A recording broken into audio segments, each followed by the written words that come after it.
Let's start the meeting with the pledge of allegiance. Pledge allegiance to the flag of the United States of America and to the republic for which it stands, one nation, under God, indivisible, with liberty and justice for all. Do you have the meeting audio recorded and roll call done? I do. Yep. Okay. Do we have any guests you want to introduce? We've got Margot and Denise are here tonight. They're both presenting. Okay. Moving on. What's that? There is a mute, but it's not muted at the moment.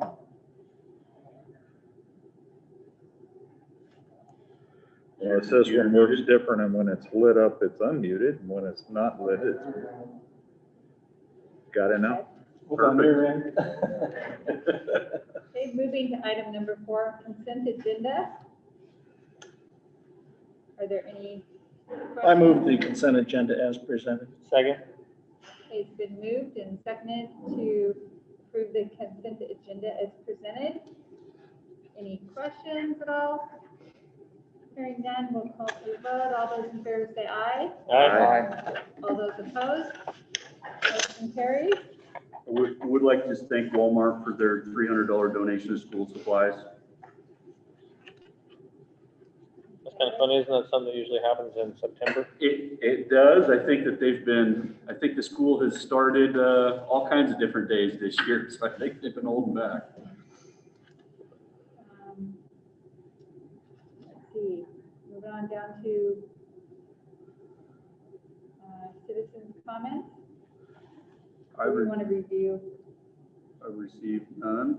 Okay. so Didn't we have citizens' comments? some from last month that, We had 3 from last month that went into the board.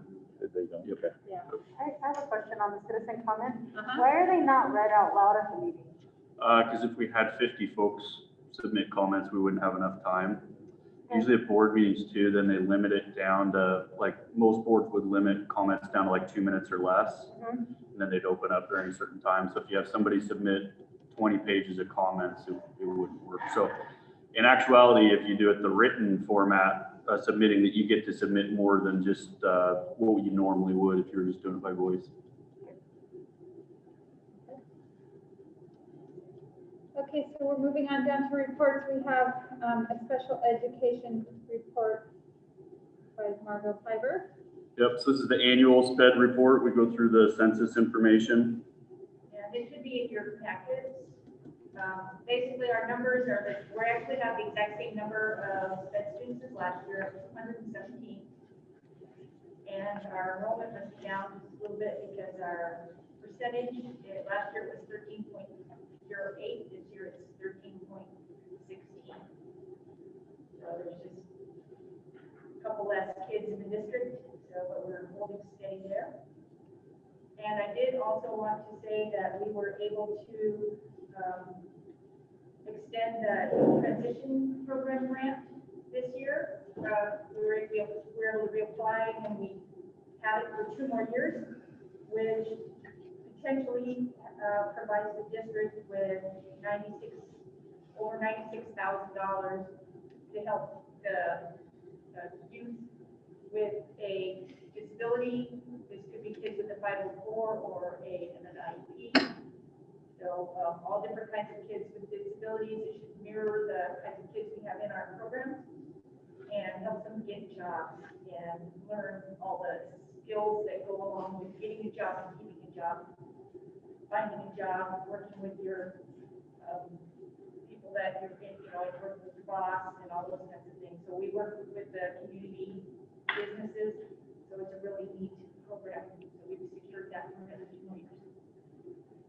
It's been a beneficial program. The thing I would say too is that it's a program where a student, part of it is that students see the value in what they're doing in school, and so they stay in school, where sometimes they may not. So these are kids that are now out in the community and working with people, and So you see a light under a lot of these kids' eyes that maybe normally wouldn't be. Get some real world experience. I have a couple of questions. So the first one about the program, you can use for-profit businesses for that training program as well? We just volunteer in any of the businesses. Correct. It doesn't have to be like a non-profit. You can use any business. No, we use a lot of local businesses. And I know that this is kind of, how many kids can you service total with that money that you use per year? If this was like a normal time. We have, some parameters that we have to follow. And, we work with the kids, and then we also, one of the things that they measure is that we sign them up with, agencies that will help them as they, exit school to stay employed and in the future. And so we're required to, sign up 10 kids per year, for a total of 20 kids over 2 years. And we came to it late, the first year, 2 years ago, and then with all this stuff going on, and they were still, like, our lady that does that for us, she's amazing, and they were like, wow, you guys got a lot of kids signed up, and for all the things going on, we still had like 12 kids signed up after starting a half year late, and not being able to do the program the way we like to, so. And she's got several more, we've still got half a year left, and she's got a couple more already. And I'm assuming this is only for high schoolers? Yes. And is it like freshman through senior, or are you focusing on junior, senior? I mean, is there, or just anybody who's in high school can take advantage of it? The focus is the kids that are, juniors and seniors, and the ones that are then in the transition program of 21. That's the focus, but we do, work on soft skills and things, often with the younger kids. It is a really neat program, and things that we would want to do anyway, so it's nice to have a little extra money to help us do even better. Right? Thank you. Are there any other questions? Thank you, Margot, for your report. Moving on to action items, 7.1 personnel. Yeah, so I'm recommending to the board that we go through and hire Larissa Steele for a third grade position that'll go till the end of this school year. That was a position that we opened because of vacancy and had several qualified applicants. It was a good pool. You never know what you're going to get halfway through the year, but Larissa was the standout. She's a current parapro in the district, so she'll resign from that position, and she's very, very excited about taking this on. I move to approve the hiring of Larissa Steele as a third grade teacher as presented. Second. It's been moved and seconded to hire Larissa Steele as the third grade teacher. Any further questions? Hearing none, we'll vote. All those in favor say aye. Aye. All those opposed? Motion carries. And then the next one I'd like to bring to the board is to have Mario Uribe Saldana move from interim principal at McLaughlin High School to second year probationary principal. The reason why it's second year probationary is because this is the second year of his administrative contract. So it's not saying he's the second year being a principal. But the way admin contracts work, it's a 3-year contract. So he'll be on his second year because last year he was on his first year as a vice principal. Then this year, this continues out the rest of this year. So Mario's really impressed me this year. This has been a very difficult year to take over as a principal. I think a very difficult year because it's hard to build a team when you can't be when you aren't supposed to be in the same room together. Mario's done a very good job of that. Mario's done a good job advocating for that building during this entire process with limited in-person, with teacher safety, with student safety. He's done a good job working with staff. He's advocated for students. I just think he's done an excellent job. Would recommend to the board that we move him and honor the work that he's done and that he will do in the future. I move to approve Mario Uribe Saldana to move from interim principal at McLaughlin High School to probationary second-year principal as presented. It's been moved and seconded to approve Mario Uribe Savana to move from interim principal at McLaughlin High School to probationary second-year principal. Any further questions? Hearing none, we'll go for the vote. All those in favor say aye. Aye. Aye. All those opposed? Motion carries. Item number 7.2, the financial reports. I'm gonna turn it over to Denise. So we handed out the financial report at the last meeting, and this is a pop quiz. Who knows what's on page 54? No, I'm just teasing.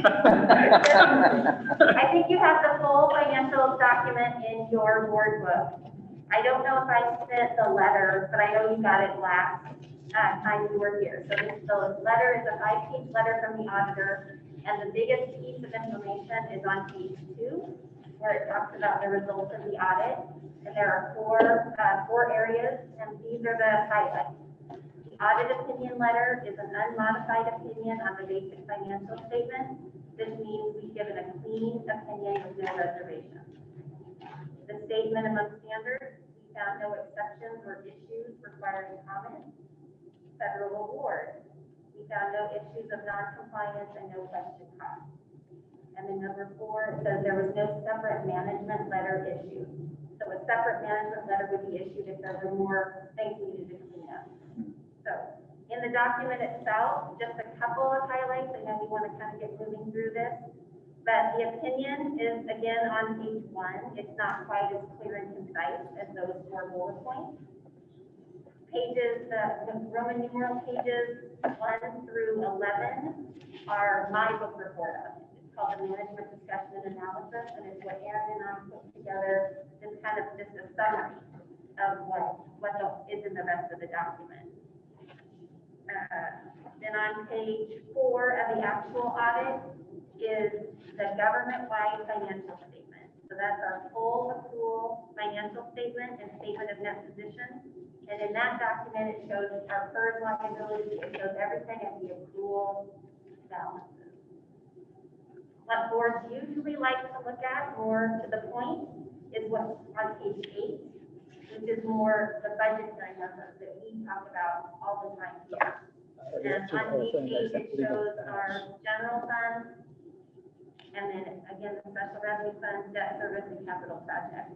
That page is really nice at the very bottom, because if you look at the last 3 lines, it says the net change in the fund balance, the beginning balance, and the ending balance. So it shows pretty clearly that last school year, with the drop in enrollment, we used about $600,000 of our beginning fund balance to get to our ending fund balance. So it's kind of a really nice summary on page 8. There's a couple more highlights in there if people are interested. There's the notes to the financial statement. Our capital assets and debt service schedules are on page 20. That's kind of a highlight that people like to look at. The district has pension bonds that will pay out in 2028. Our general obligation bond, which will pay out in 2036. The 2011 buses are on there, and then down at the bottom, there's also a lease payable, which is also for the other 2 buses we purchased. Those are actually paid off this year. So when we get to the end of June of this year, those will be gone.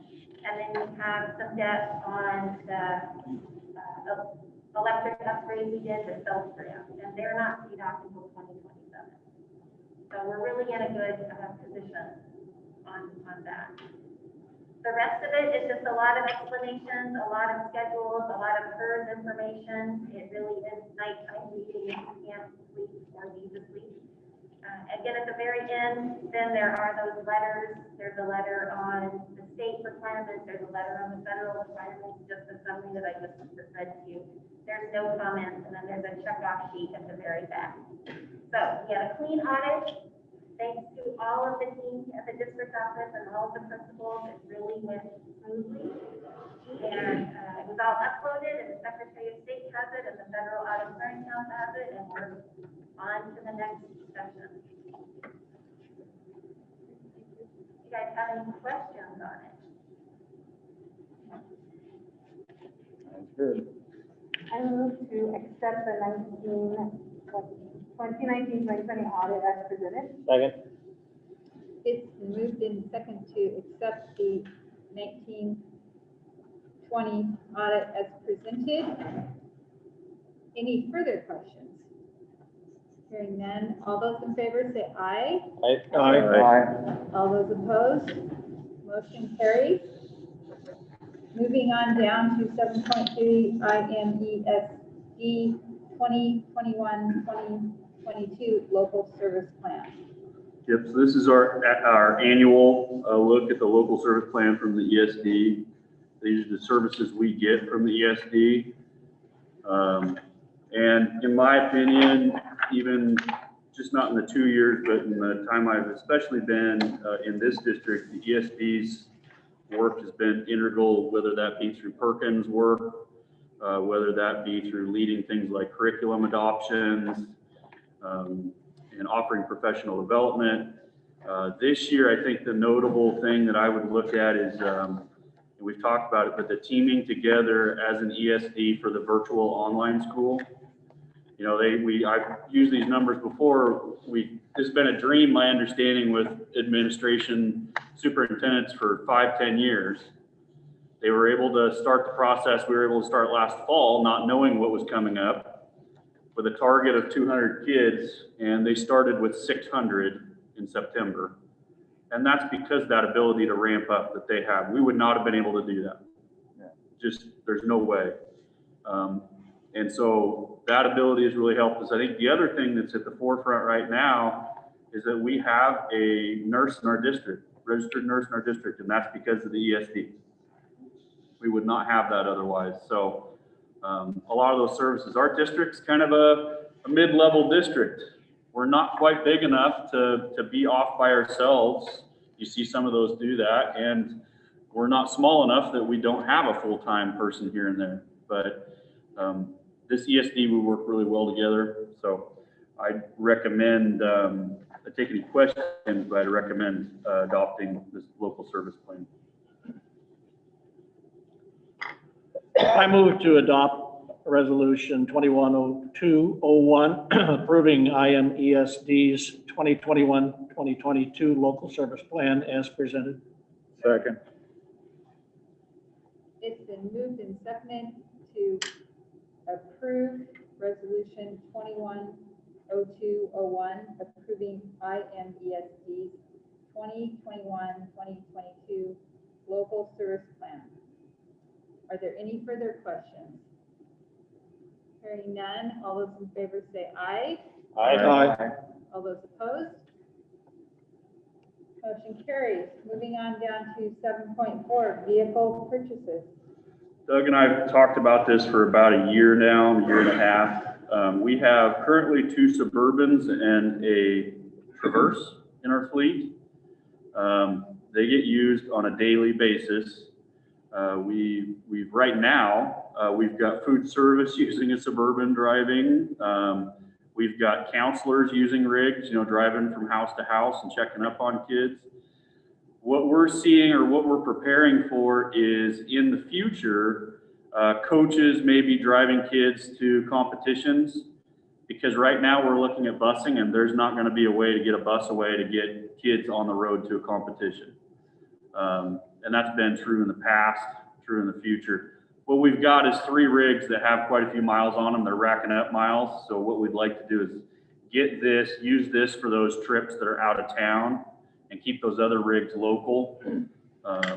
Just allows us to be able to use what we have a lot better. If someone's driving kids, they still have to have it's either a type 10 or type 20 license that they have to go through some specialized training. And then this vehicle, what I did was I went on the state purchasing, and then contacted a couple dealerships. This was the best price out of those dealerships for the spec. The Suburbans are a little bit more than the Fords. For clarification on the sports type trip, you're talking golf, something with 10 or less, I think it is. Yeah, Yeah, I think it's. What are you going to do in the situation of larger team support? Well. If you indicated we don't have any bus that can do Yeah, so what we're doing a couple things. First off, everybody in the league's in the same spot, so everybody's trying to get every home game you can. Then the second That's been thing, true forever. yeah, but really true now. So then the next thing we're looking at is a lot of these are going to be held outdoors in the spring when we're going to have more light. And so it may be that kids, we're not able to, for instance, load a bus up till 4 o'clock. And we may be playing late and then kids coming home later in the evening. And then also looking at weekend games too. Don't want to be to the point where parents are having to transport, kids and doing that. But I also know that our kids want to do things. I'm also going to say I find it hard to believe that many sports will be competing against each other this spring. You can have a cross-country meet.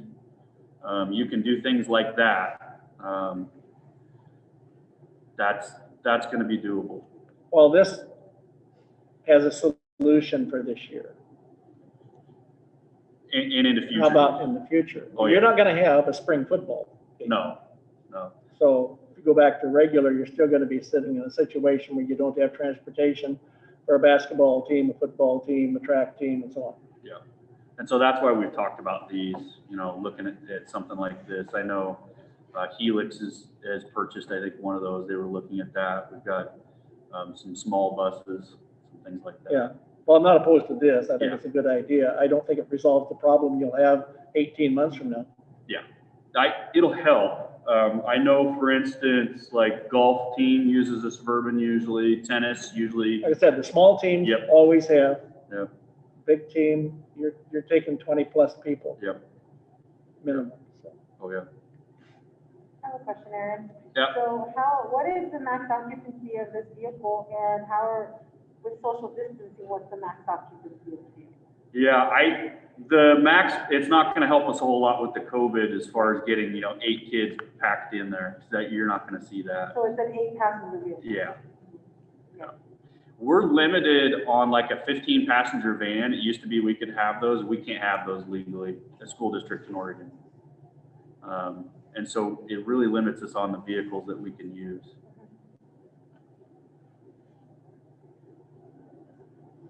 So I guess my question, you answered like how much, but what would be the max right now with COVID? Like would you 3 kids, 4 kids? I don't know. Okay. I'd have to have Doug measure it out, but yeah, it won't be very many. Okay. But we're in some situations like right now where we, if we have a kid miss a bus, Sure. transporting them in our personal vehicle may not be the best idea. We've got students that we're transporting to other districts each year because of maybe some special needs situations. Right. So providing that, and then, having a 4-wheel drive vehicle this time of year is pretty beneficial. For sure, that totally makes sense. Madam Chairman, I move to approve the purchase of the 2021 Ford Expedition as presented. Second. It's been moved and seconded to approve the purchase of a 2021 Ford Expedition. Are there any further questions? Hearing none, we'll call for the vote. All those in favor say aye. Aye. All those opposed? Motion carries. Sorry, I do have a question. When will that vehicle be in the district? I know, I'm No, I'm laughing. Did you want to schedule it Was in there right away? tomorrow, and was there yesterday? I mean, Yeah. I don't know. Yeah, we're gonna put it in.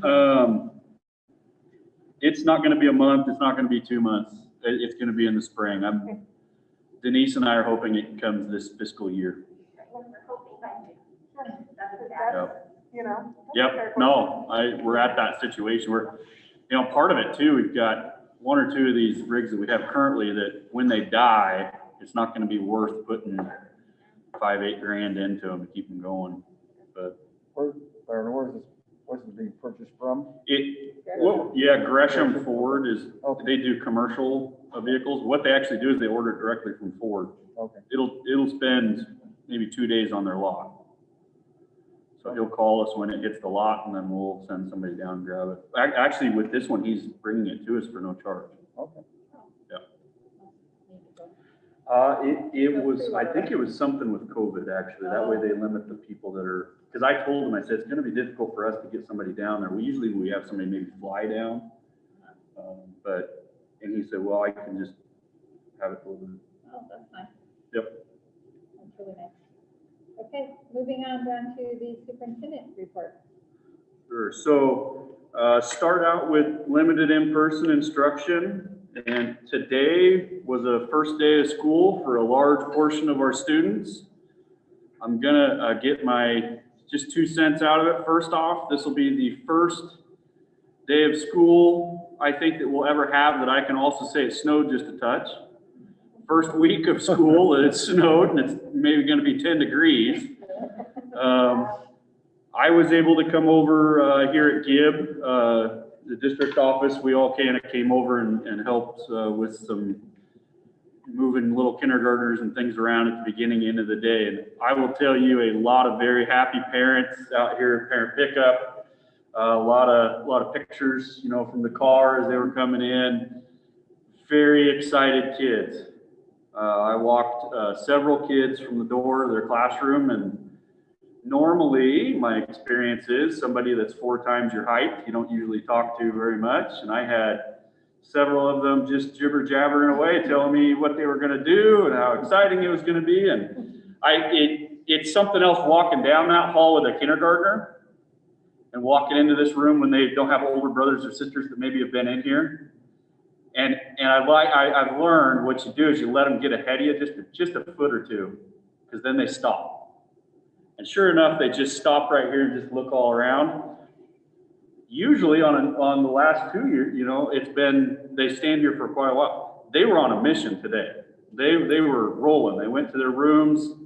Staff did an amazing job at every single building, planning ahead, getting kids in rooms. There's hand sanitizer everywhere.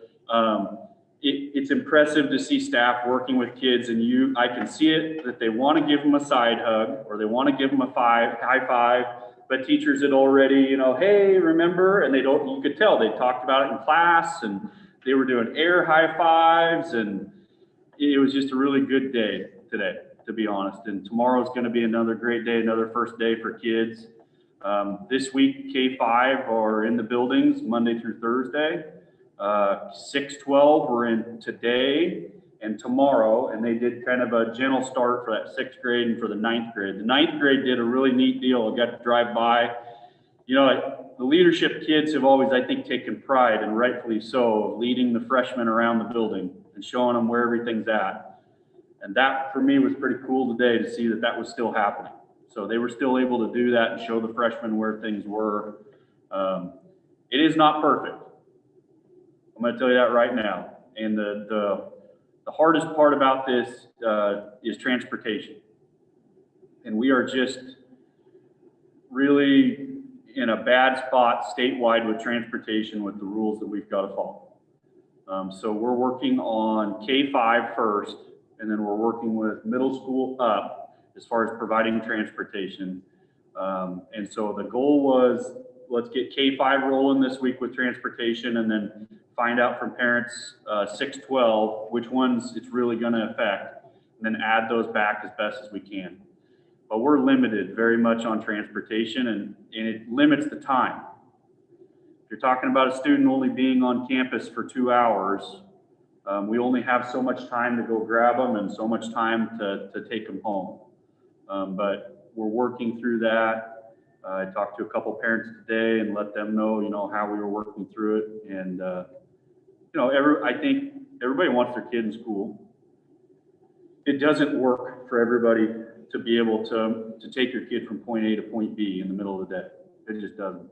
But I saw a lot of grandparents today. I saw a lot of neighborhood kids, you know, 2 kids coming out of the rig, and I know that their neighbors coming out today. Our walking school bus here at Gibb ran today. They went 3 directions today. So they brought kids in. I think just like anything new, we're going to work through it. Each day will get better. But we've got an amazing staff. It is fun to watch our staff work with kids, because that's where they shine. You can tell they're having fun. They're tired today, you know. And tomorrow's going to be another first day, so it's going to be a tiring couple days. But we're in a good spot with that, and we'll make improvements as we go. Any questions on limited in person? I do. I have a couple questions. I always have questions. Sorry, guys, but that's just me. That's good. So I know that in the past we've discussed like temperature checks, and we've discussed like home, like checklists that parents have to sign saying their child hasn't been exposed to COVID or whatever. And I know our district is not doing that right now. Can you explain to us a little bit about the reasoning behind that? Sure. So we started out originally doing that with bus drivers and having a slip that went from home to the bus driver, and that way they told them. And I mentioned that to Umatilla County Health, and they said, you probably don't want to do that because you're taking a slip, you know, one of those things that after you think about it, yeah, you're taking a slip from home and you're handing it off to somebody. So just one more opportunity for something to transverse. And then we're following ODE's guidelines, which is built with Oregon Health Authority. And so what that is, that's a visual check. So as they come in these doors, they're getting visually checked. Again, the classroom, teachers are checking. If a student has an issue or they're hot or things like that, then they're sent down to one location. So for instance, it's not the sick room, it's the COVID sick room. You know, and I think I've talked about that before with the broken leg situation. So then they're checked by one person at each building, and that way it's consistent. That way also, we picked this up from other districts. That way you're not putting it all on a teacher. You know, okay, you've got to be trained how to do this. It's now your requirement to run the thermostat. Then you have 50 different thermometers that people are using, things like that. So that's why we're going to that. A lot of visual checks. Also, a lot of the documents that went home with parents and things that teachers have gone over is, do you come to school when you're sick? You don't, okay? The nice part about doing what we're doing with limited in person while we're still doing the required instruction in the morning is the student isn't out anything. Educationally, they have it. Now, yes, I'll argue with you that they need what's happening in the afternoon as well. But if you're sick or not feeling good, you can stay home and still get something. So that's what we're doing, is following all those safety protocols. And that's why they're in place like that. That's a good question. When you keep referring to a visual check, can you kind of break it down? Like, what are the teachers looking for? If I'm coming to you and there's a child, what am I looking? Am I checking for like lethargy, like them being lethargic? Yeah, I'd have to get the exact sheet, but it's things like, you know, is the kid sweating profusely? Are they holding their head? You know, kids are not very good actors when it comes to getting sick. So you can usually pick up on that. You know, maybe, yeah, like lethargic and they're not feeling, you know, they're a lot more times than not, they're going to tell you, oh yeah, I don't feel good. Now, the temperature gauges, you have to touch them, or it's just a visual? I mean, It's what we purchased for each building is a thermometer that you just stab them in the forehead and it tells them. So that way we're not touching. okay. Yep. Infrared. Yeah, exactly, infrared. Yeah. Good questions. Any more questions? Can you talk to us about the kids and their masking? Because I know that in some of the public comments, that's been a concern. So can you talk to us about like what the impression you got today from the kids? I saw a lot of cool masks. Yeah, I know, I can. I mean, like just the cute unicorn mask. I mean, just, yeah, it's very cute. We have, for the vast majority of our kids, not even an issue. We've got some kids that struggle with things, and special ed students or things like that. But even those students are, you know, working through it. And that's part of it. And that's what part of the Oregon, what those requirements are. You know, there's things in place for it. And I saw, you know, every kid today was doing exactly what they were supposed to be doing. And I think that they were just smiling, I'm guessing, through those masks, just trying to see everybody. What I did notice today, which I've noticed before, but really today, is I wore my badge today. And that's something that, especially little kids, I'd walk up and I go, hi, how are you? Do you remember? Because some of them were from last year, you know, I know, or a couple neighbor kids, some things like that. Hey, just because, and I picked that up from a hospital. You know, they're wearing their badges if you go into that, hey, this is what I look like under there. And so I think that always helped, because I could see that, like, oh, yeah, that's who you are. So, but yeah, no, masking was, yep, on par today. It was good. And teachers are working with little kids. You know, anything's hard. Change. But I also go back to, you know, you can't go anywhere hardly now without a mask on. So it's different than it was in March. Yeah, I think my experience is that kids don't have a problem wearing masks. It's the adults who have problems wearing masks. Oh, You know, kids don't seem to care. yeah. So, We don't give our kids enough credit. yeah. We really don't. And They just want to play with their buddies. They do. They And that's what happened today. Yeah. And that was pretty cool. Okay. Any other questions? We'll move on to 8.2, monthly enrollment update. Has not changed from last month.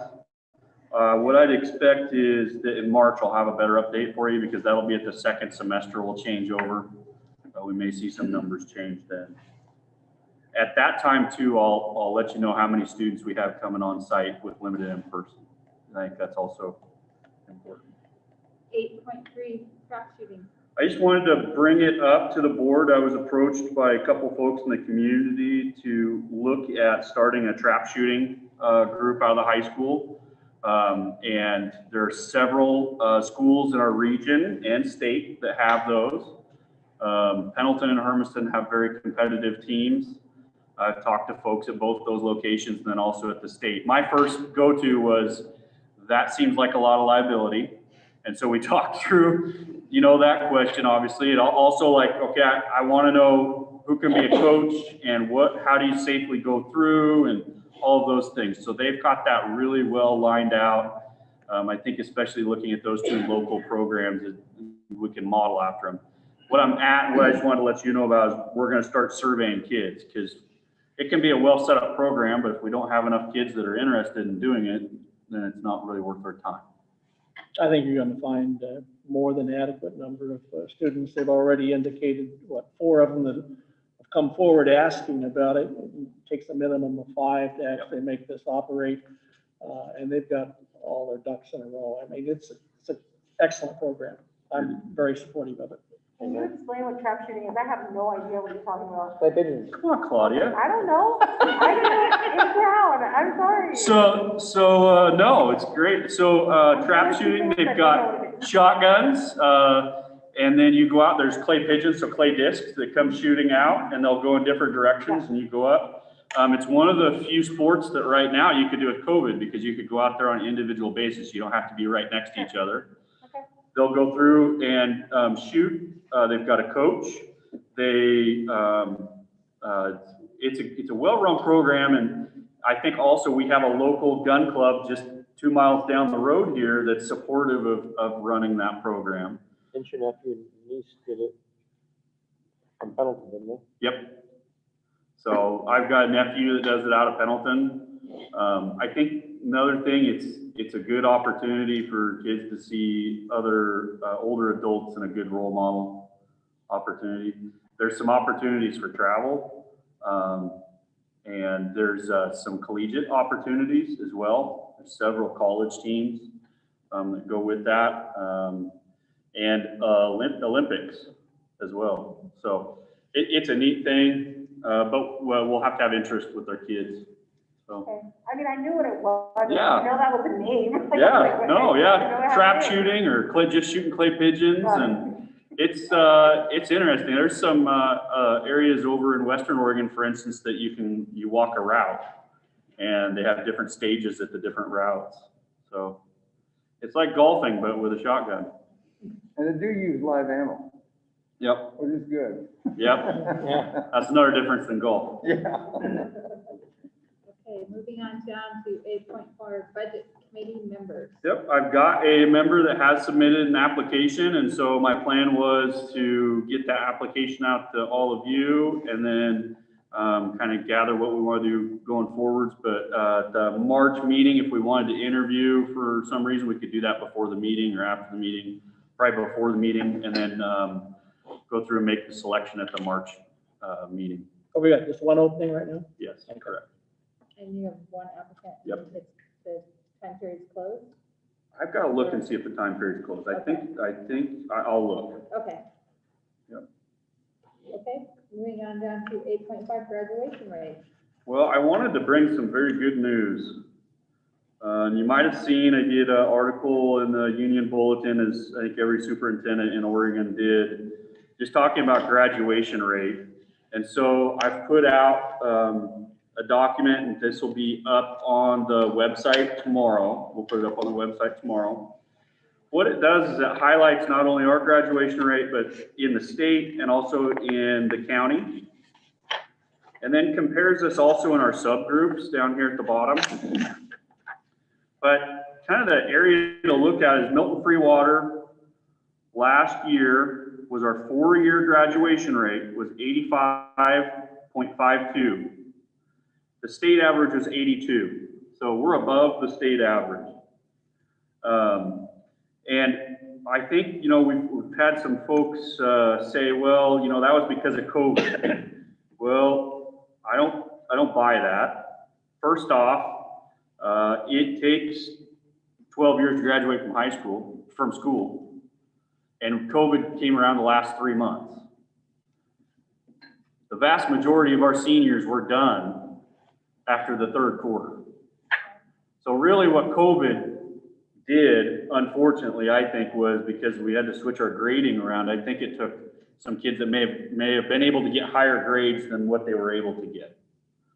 But I know every kid passed that should have passed. So that's what we had to do at that time. That's how it was. What I wanted to also talk about was the next column over is the 5-year cohort. What we're talking about there is kids that maybe are in the 5-year or even extended past that. And Alexis and I kind of went through those numbers. That number that you see, which is 79.85, represents single digits of kids in our district. And those single digits of kids are actually working this year as part of a 6-year program in order to graduate. So that's a pretty good deal.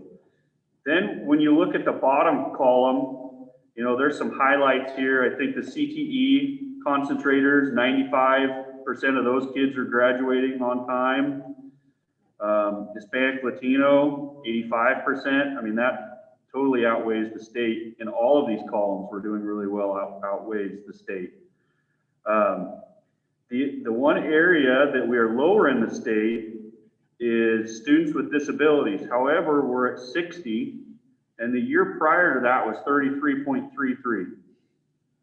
And as you can see, we're talking about a low number of students as well. So I want to just bring that forward and be upfront about that. Is just a couple kids can make a huge difference in those numbers. However, that number doubled, but the kids didn't double. Talking about 3 more. So I think there's some things going on that are good. And I say graduation rate is a K-5 graduation rate. These kids from the kindergarten level all the way up to their senior year, this is the evidence. So 1st grade teachers are part of this. You know, everybody is a part of this. But just a lot of really good highlights on this. I think if you look at how we're doing as compared to the region, I think we're doing really well. You've got some very small districts here that 1 or 2 kids is kind of like with our SPED deal. It makes a huge difference. But definitely going in the right direction. Let me bring back to 2 points. One, student with disabilities. You talked about, and you have talented and gifted. I presume because you haven't identified any talented and gifted, or how come you're getting a zilch number and the same in the homeless area? Because the state, when the number is too low, the state won't report on it. And I don't remember if it's below 10 or if it's a percent, Dawn, but they don't issue numbers for that. So any of those asterisk areas are because we don't have enough kids to report on. Do you have an existing program, talented and gifted? We do, but that's also one of the areas in that Student Success Act that we're boosting up. So for instance, last year, our plan was to involve the Y in after-school programs. And that didn't happen this year. So we kind of have a program, but we don't know who's in it. Oh, we know who's in it. Yeah, we know who's in it. But you can't count them. No, we can count it, but there's less than whatever the number is for the state. So there may be 8 kids there. Okay, I look at, you figured out the disabilities were 12 students here and 15 students here, but you couldn't come up with a number for talented. I can look it up, but it's gonna be less than 10% Okay. is what it's gonna be. Yeah, That's okay. It's just, it was interesting to me that yeah.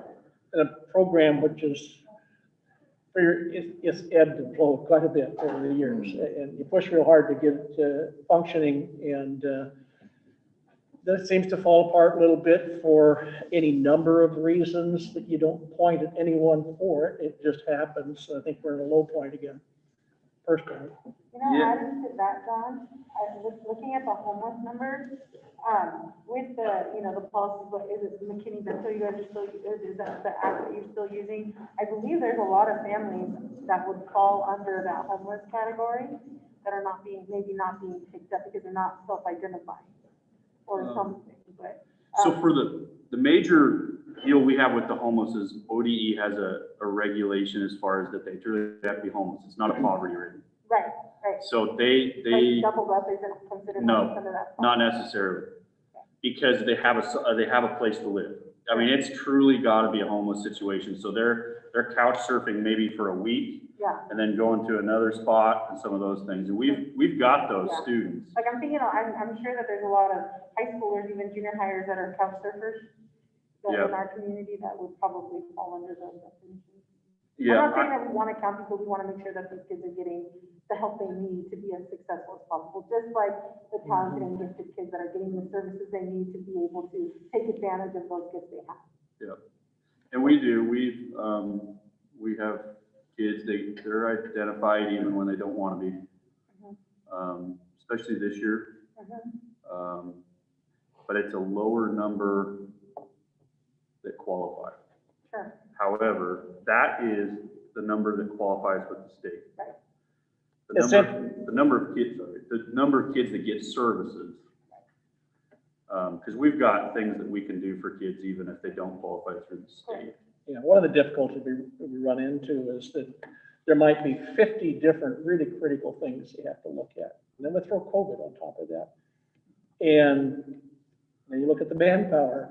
And of those 50 things, some of them are going to start to, oh, I forgot about it. I think it's important, but you just haven't gotten to it. And that's kind of what happens. And it's, I think, Dawn, on kind of with that point, I think at the high school, what we probably don't do a good job of identifying is kids that are doing college credit that would probably qualify as a talented and gifted, and kind of looking at that. So.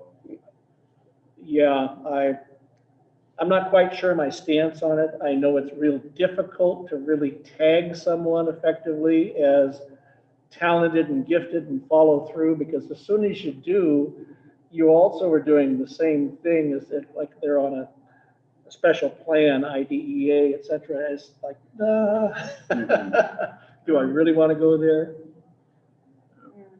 And we've in the past, like the Lego groups that were at Free Water for 5th and 4th, those were for tag kids. Mr. Bishop kind of taught those through. I think that's one of the, yeah, I've said that. But I wanted to update you on that. I think that, you know, we've made changes over the last 5, 6, 7 years that I think we're starting to see the results with. And I'm excited because I think that we're going to see more results with them. We're making some changes and some differences there. So wanted to bring that up. Congratulate those graduates and all the staff and you guys that helped make it happen. Okay. And just a comment on that, just looking at that graph. Yep. Stanfield must be doing something really good. They're at the top of that pole, it looks like, 97.56. Yeah. She's got a small student body. Okay. They do a very good job though. I don't want to take anything away from them. They do. There's some things that we've picked up also from Morrow School District.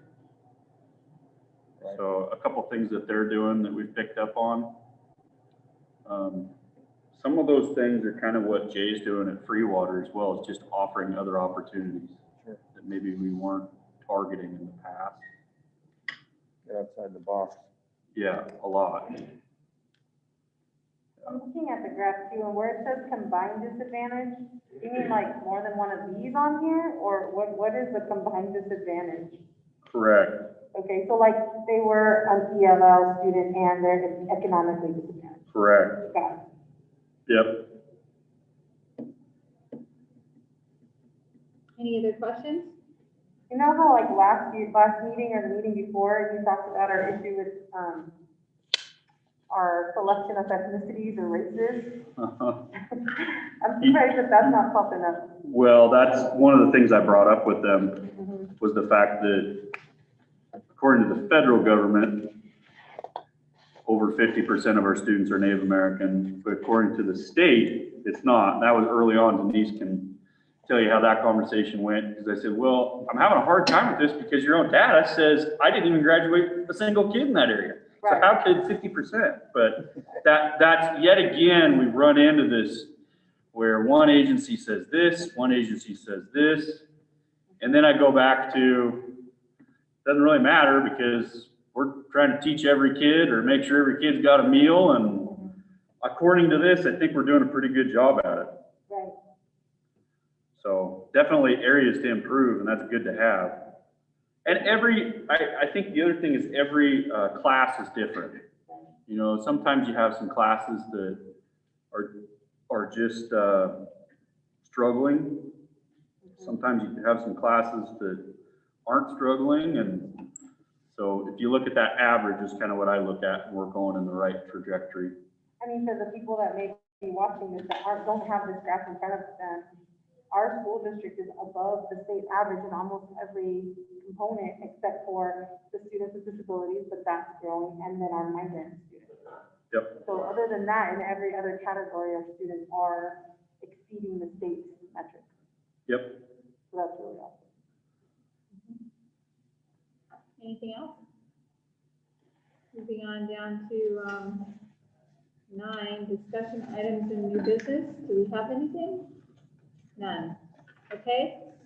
Number 10 is board requests or reports. Does any board members have any requests? Are we going to look at getting a new lunch bus for the summer? I don't think so. Okay. I just know that she's had trouble with it on and on throughout the year, so Oh, I'm you curious. mean the years? Yeah, years. Yeah, it goes in and gets fixed. We got a screwdriver and a pair of pliers and stuff That's to keep in the jockey box, to keep things going. And she's got Dawn on speed I dial. just was Duct wondering tape. if it's kind of like out there in the plan. Yeah, Because the summer program seems like we're gonna keep that going. So Oh, yeah. we wanna look at that in the future, so. But Yeah. I didn't know we might wanna look at something different than that, since we can't do 12 or 15 passenger. You know that new vehicle we're buying from Gresham? Oh, we're gonna use that for a while. It- Cool.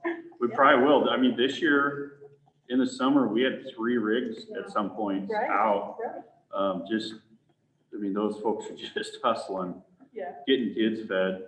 That bus works really well, just the design of it and everything. I think the guys at the city shop really enjoy working on it, you know. It's time. We put a really good generator on it, so that works all the time. And Craig Gaines and I were kind of joking, who would have thought that bus would have gotten used 12 months out of the year? But we're 1 month shy of it getting used 12 months out of the year. Exactly. So, And I've heard, on my end, I've heard a lot of really good comments about those staff doing the lunches. it's amazing. It's a big community thing. Everybody looks, they always, not just the kids and stuff, but everybody looks forward to the lunch buses running around. So I think so. That's really kind of cool. Yeah, and it's staff enjoy, I think, doing it. So, Just a quick question about how they're doing lunches different now because kids are in school, so they pick up tomorrow's lunch today when they go. yep, we're serving a lot of lunch. We're Right. giving the ability to serve a lot of lunch. Okay. So we're still doing the routes. So if you're a kid like, that's on a Tuesday, Thursday, so you didn't go to school today, there's still food available on the route today. Okay, And then they're also serving lunch at the schools as the kids leave, K through 12. okay. So they can go to those sites, wherever those sites have Yeah. been picked up. Yeah, if they're not in school, they can go to one of those sites. If they're at school, and they grab their meal. Which really makes it interesting for the food service. Now they've Oh, got yeah. both realms to cover. Yeah. So, okay, I wanna make sure I understand this. So there's no lunch routes, right? And then the kids that come to Libby get a lunch on the way home? Yep, Oh, okay. yep. Tomorrow. For Yeah. the next, got it. Yeah, and our lunch staff's done a great job. This is gonna be a learning experience the first week or two to see what the numbers are really gonna be like, you know? But I have always said, I guarantee no kid is gonna go hungry in this district. There is not a lunch person in this district that would allow that. So Well, certainly not because we don't provide it. that's They right. don't Eat it. We've but, got you it. know, Well, that's a what- couple of them track those kids down. I've seen it. They don't show up, they get concerned. I've had a couple of them even call that, you know, walk here or whatever, and somebody didn't see them for 2 days, they get concerned. Yeah. Have you seen an increase on your Wednesdays when you're getting the fruit program, the fruit and veggie program? here? I'll have to ask Dwayne about that. I'm just curious. I know that, they've tried to time it with the drop-off, so like they did the science kit pickup, and so they tried to time it with that to increase numbers. I'll have to ask him. I'm just curious, since I know that was offered. Yeah, it's a neat deal. Every Wednesday they do a different fruit or veggie, and one week it was Brussels sprouts, I know, and it was oranges one week. Neat things. Okay, and if there's nothing else, we'll adjourn the meeting. What you want to do?